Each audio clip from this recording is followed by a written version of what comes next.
General رضا صاحب، second world war کے بعد جو پھر پورا طرح سے بیٹھے، اب میرے جیسے طالب علم کے لیے کیا اس جو پچھلا ایک پورا صدی ہے اس صدی میں سیکنڈ ورلڈ وار کے بعد ایسا نہیں لگ رہا کہ اتنی بڑی کوئی جنگ ہو اور جنگ کے بعد اس طرح سے امن کی بات ہو، تو یہ صحرا تو پھر کہیں نہ کہیں پاکستان کے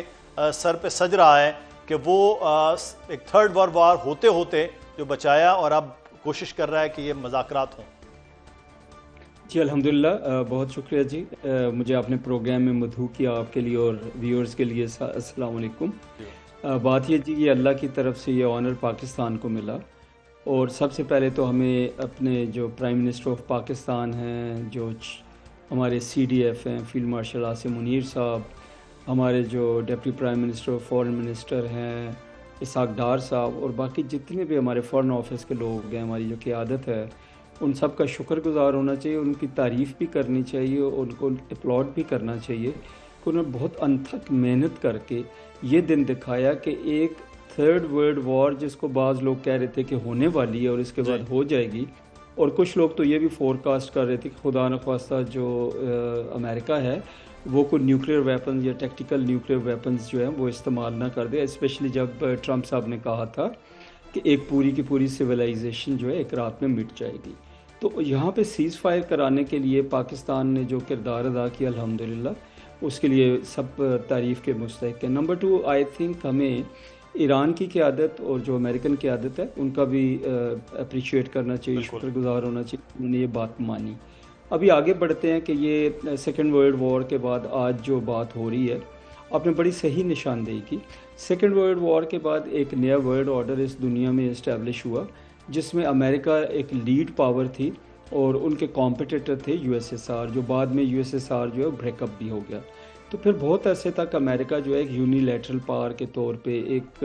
سنگولر پاور کے طور پہ یا اونلی پاور کے طور پہ اس اس ورلڈ کے اندر رہا۔ تو ظاہر وہ ورلڈ آرڈر جو ہے آہستہ آہستہ چینج ہو رہا ہے، اور اس میں جو سب سے بڑی بات دیکھی جا رہی ہے کہ چائنا جو ہے وہ ابھر رہا ہے، لیکن چائنا کا جو اوپر آنا ہے، جو چائنیز رائز ہے، وہ صرف جو ہے وہ اکنامک وہیکل پہ ہے، اکنامکس پہ ہے، وہ ملیٹریلی کوئی جنگ نہیں کی انہوں نے، کوئی انیکسیشنز نہیں کی۔ ابھی یہ جو جنگ ہوئی ہے اور جو ختم ہوئی ہے الحمدللہ بڑھنے سے پہلے، اس کے بعد بھی ابھی ورلڈ آرڈر چینج ہو جائے گا۔ میرے خیال میں یہ جو سب سے پہلے تو جو خطہ ہے مڈل ایسٹ کا، وہاں پہ ایک نیا سیکیورٹی آرکیٹیکچر جو ہے وہ ترتیب دیا جائے گا، اور اس میں ڈومیننس تو امریکہ کی رہے گی، لیکن اس کے ساتھ اسرائیل جو ہے وہ کوشش یہ ہوگی ان کی کہ اسرائیل کو اس خطے میں ایک ان چیلنج پاور کے طور پہ، ایک ریجنل پاور کے طور پہ تسلیم کیا جائے۔ اور یہ جنگ ساری جو تھی اس کا پرپز یہی تھا کہ Iran was the only challenger اس خطے میں، کہ ایران جو ہے وہ should cease to remain a challenger for decades to come, اتنی ڈسٹرکشن کر دیں، اور اس طرح باقی جو کنٹریز ہیں، سیریا ہے، لیبنان ہے، وہاں پہ بھی ہو جائے، اور خطے کے جو باقی ممالک ہیں ان کو بھی ایک انسیکیورٹی کا احساس دلایا جائے، تاکہ جو نیا سیکیورٹی آرکیٹیکچر ہوگا اس میں وہ لوگ بھی ایکویز کر جائیں۔ ہوور لکیلی یہ قدم جو ہے پاکستان نے اٹھایا اور کامیابی ہوئی۔ ابھی ہمیں دعا کرنی چاہیے اور ہوپ فل بھی رہنا چاہیے، اور میرے خیال میں ہمیں ہوپ فل رہنا چاہیے کہ دونوں طرف سے جو بیانات سامنے آ رہے ہیں، ابھی جو جے ڈی وینس کے حوالے سے بات چیت ہو رہی تھی، جو ایرانین جو ڈیلیگیشن کے حوالے سے جو بات چیت میڈیا پہ ہم دیکھ رہے ہیں، دونوں جو سائڈیں وہ پازیٹیوٹی کے ساتھ آ رہی ہیں، میز پہ اکٹھے ہوں گے۔ ظاہر ہے تھوڑا ٹائم لگے گا، کیونکہ جب نیگوسیشنز ہوتی ہیں تو ہر طرف کی ڈیمانڈ جو ہیں وہ کافی اوپر ہوتی ہیں، یا جو کنڈیشنلٹیز ہوتی ہیں، تو ان کی ایڈجسٹمنٹ میں تھوڑا ٹائم لگے گا، لیکن ہمیں ہوپ فل رہنا چاہیے یہ سیز فائر جو ہے وہ پرماننٹ سیز فائر میں تبدیل ہو جائے۔ یہ بڑا ہوپ فل ہے کہ اگر جنگ بندی کے معاملات ہو گئے ہیں عارضی طور پر اور یہ مستقل بھی ہو جائیں، لیکن جنرل عبدالقیوم صاحب ایک بڑا اہم معاملہ ہے کہ ایران اور امریکہ کے جو تعلقات ہیں پچھلے تقریباً 40 سال کا، وہ ایک پورا عرصہ ہے جس میں ایران کی اپنی ایک پوری لیگیسی رہی ہے، ان کے اور امریکہ کو ان کے حوالے سے پابندیاں چیزیں وہ رہی ہیں۔ یہ کتنا مشکل ایک مرحلہ ہے آپ سمجھتے ہیں کہ دو ممالک جو جنگ میں ہوں اور وہ پھر جنگ بندی اور مستقل جنگ بندی کی طرف آ جائیں، اور ساتھ ہی ساتھ پیرالل، کیونکہ اس خطے میں امریکہ موجود تو جو ہے اپنے فوجی اڈوں کے ساتھ، لیکن اسرائیل موجود ہے جس نے مسلسل اس عرب کنٹریز کے اندر وہ جنگ کا ماحول ایک بنائے رکھا ہے۔ یہ کتنا مشکل مرحلہ ہوگا؟ یہ بڑا چیلنجنگ ہے، پوائنٹ یہ ہے کہ لیکن اسرائیل کا یہ جو ایکشن اس نے ٹرمپ کو پرسو کیا اور انوالو کیا اور یہ وار آف چوائس کہی گئی اور اس کی مخالفت ایران امریکہ کے اندر بھی، نیٹو کے اندر، یورپین یونین، مسلم دنیا ہر جگہ کے اوپر ہوئی، تو اس سے بڑی ایک عظیمت کا سامنا کرنا پڑا ہے امریکہ کو.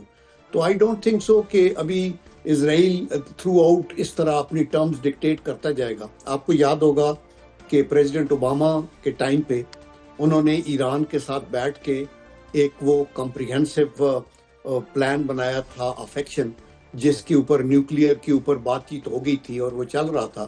اس کے اوپر بھی نتنیاہو مطمئن نہیں تھا، ناراضگی کا اظہار کیا. تو ابھی اگر حکومت یہ چینج ہوتی ہے، اس کے بعد نیا پریزیڈنٹ آتا ہے، تو I am sure they will think 10 time کہ ہر بات ہمیں کہ یہ ٹھیک ہے اسرائیل ہماری ایکسٹینشن ہے اور ہمارے فنڈز اور ہماری ٹیکنالوجی پہ چل رہا ہے، لیکن اس کا یہ مطلب نہیں کہ وہ ہمیں جھونک دے. دیکھیں ابھی امریکہ کا بہت بڑا لاس ہوا ہے، یعنی مارلی بھی اور ادروائز پولیٹیکلی بھی، ڈپلومیٹیکلی بھی. آپ کی وہ جو اتھارٹی ایروڈ ہوئی ہے ایز اے سپر پاور. آج آپ بیٹھ کے ڈائلاگ کر رہے ہیں، دیکھیں پہلے تو ان کو عادت خون منہ پہ لگا ہوا تھا نا کہ ان پہ چڑھائی کر دی، ویتنام پہ آپ نے، افغانستان پہ چڑھائی کر دی، اندر کے عراق میں پریزیڈنٹ صدام کو ہینگ کر دیا، لیبیا میں کرنل قذافی کو قتل کر دیا، سیریا میں بھگا دیا، سب کچھ. تو یہاں تو کچھ بھی نہیں، اس سے بھگانے والی بات نہیں چلی. انہوں نے کہا لاسٹ مین لاسٹ بلٹ، اور یہ ایک عظیمت. اور پھر یہ جو ہیں گلف کوآپریشن کونسل کی GCC کی کنٹریز، ان کو آپ نے ایک امبریلا پروٹیکشن کا دیا ہوا تھا. تو آپ نے یہ دیکھا کہ وہ پروٹیکشن کا امبریلا ان کے لیے وبال جان بن گیا، ان کی ولنریبلٹی بنی. بیکاز ابھی امریکہ موجود ہی تھا تو اسرائیل نے تو قطر پہ بھی حملہ کیا تھا، بم گرا دیے تھے، اور ابھی بھی وہ ولنریبل. تو they will have to think 10 times کہ ابھی اپنا ارینجمنٹ. دوسرا یہ ہوگا کہ GCC کنٹریز یہ سمجھ گئے ہیں اور سمجھ جانا چاہیے کہ آپ اپنی نیشنل سلامتی یا نیشنل سیکیورٹی کو آؤٹ سورس نہیں کر سکتے کہ آپ کا کوئی اور بندوبست کرے گا اور وہ کرے گا. You will have to do it yourself. تو یہ حالات ہیں، اور اس میں انشاءاللہ پاکستان ایک مثبت رول ادا کرتا رہے گا. ہمارا مثبت قدم یہی ہے، مثبت ہمارا جو انڈیکیٹر ہے وہ ایران کے ساتھ بھی دوستی ہے،